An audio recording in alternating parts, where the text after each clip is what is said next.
Hello and welcome to my channel, and I am Stephanie, and this is the July wrap up and stats.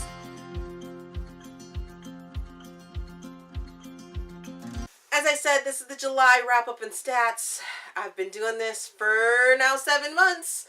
You guys should be used to how I do my wrap up and stats. I'm just going to give you sort of that overview of how many books I read for the month, my favorite picks, and readathons, and you know, all that fun stuff.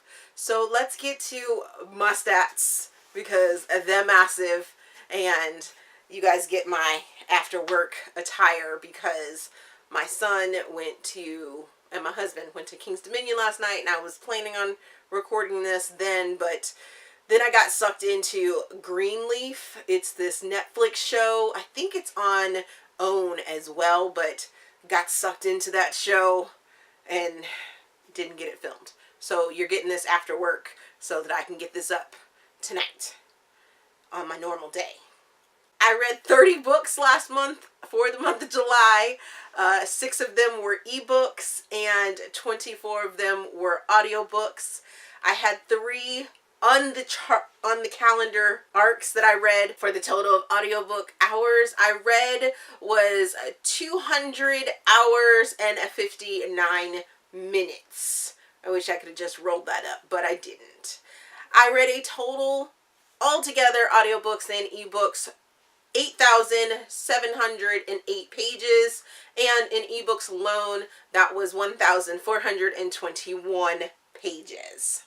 Ratings for this month: I DNF'd 2 books, I 1-starred 1 book, I 2-starred 1 book, I 3-starred 5 books, 4-starred 14 books, and 5-starred 7 books. For 2018's Blackout, where I read African American authors, I read Fledgling by Octavia E. Butler, The Wedding Date by Jasmine Guillory, and The Bells Number 1 by Danielle Clayton. For 2018 Genreathon, which I changed up this month's meaning because it was a free month and I did it for independence. So any books that were dealing with independence in them, and here are the books, and that is The Wedding Date by Jasmine Guillory, Striped and Bare by Artemis Wolf, The Host by Stephanie Meyer. For the 2018 Romance Roundabout, I read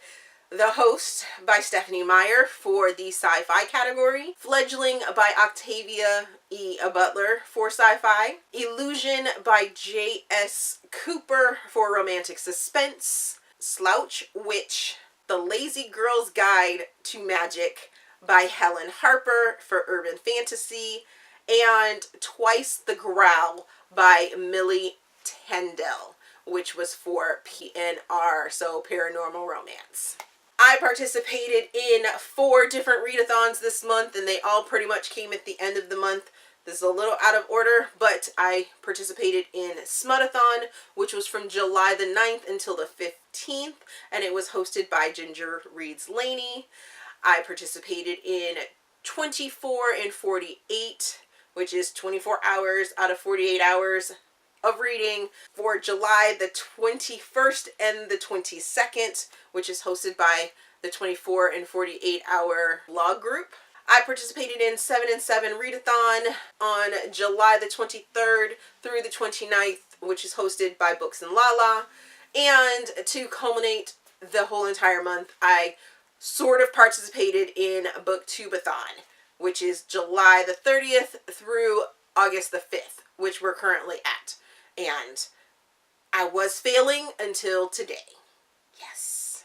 Oh, so for Bookish Events, I went to a SAS in Norfolk on July the 7th. It was amazing and so much fun. The middle of this month, I was contacted by Harlequin Read Bliss Group, and I am now in a partnership with them, and you guys should go over and check out their channel so you guys can see my videos and see other YouTubers videos talking about romance videos. And this whole partnership is to promote their authors at Harlequin also indie authors, and just really promote the romance community. So here's to the fun part, my top 5 reads for the month of July, and these are in no particular order. The Wedding Date by Jasmine Guillory.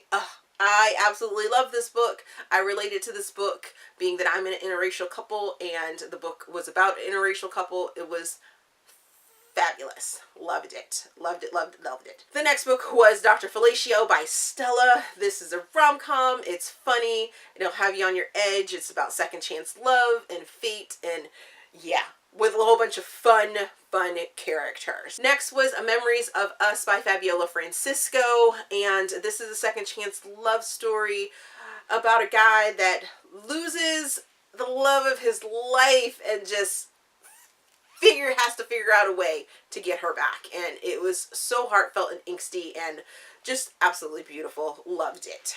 The next was Breaking Him, Love is War #1 by R.K. Lilly. I really loved this book. It was all about the enemies to lovers and just devoured it. Can't believe I waited so long to listen to this book. And then finally, my 5th choice for the month, not necessarily ranked this way, but The Kiss Quotient. The Kiss Quotient by Helen, #1 by Helen Hung. And I really enjoyed this. Really fun read about a diverse human being. It was just fabulous. It was fun. It was about family. It was about being yourself and independent. It was just great. I really enjoyed it. As you guys know, at the end of this, you guys can see the slideshow of all the books that I read, all 30 of those books in chronological order. So if you want to know more about where you need to find out the reviews for a certain book that you see in the slideshow, you can know that as well. Have you read any of those books that I just named off in my stats? And whew, it was a busy month. So this is going to be sort of a short video, but at the same time, informative. As always, if you enjoyed this video, please give me a big thumbs up and subscribe to the channel. Also, there is a feedback form down in the description box so you guys can help me improve my channel. Thank you for watching, and we will see you guys later.